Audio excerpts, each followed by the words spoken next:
حبايبي الحلوين، عاملين ايه؟ يا رب تكونوا بخير.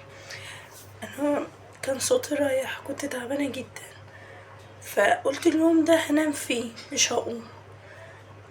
فقالوا لي لا احنا عايزين غدا. شوفوا تعالوا بقى، انا عملت غدا اليوم ده وصوتي كان عامل ازاي وانا بعمل الاكل. تعالوا بقى نشوف مين اللي عامل زي كده. بصوا يا حبايبي، انا حطيت 3 بصلات كبار على راس توم، خلاص، على الجمبري.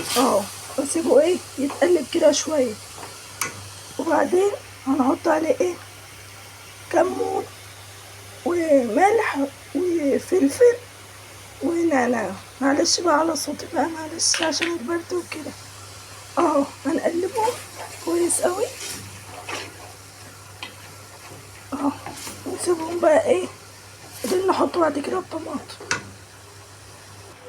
شوفوا بقى هنحط عليهم الوقت طماطم بس، وهنسيبها بقى مع نفسها كده تغلي شوية بس. خلاص كده، لما تبتدي بقى تتسبك هندخلها شوية البوتاجاز من وشها، وبس على كده. دي بعد كده بقى رحنا ديت بقى في الاخر رحنا حاطين عليها بقدونس وشوينا فوق الوش.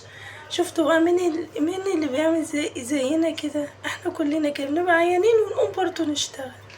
يلا قولولي بقى ايه سورة ايه اللي في القرآن الكريم نقراها لما نكون محسودين؟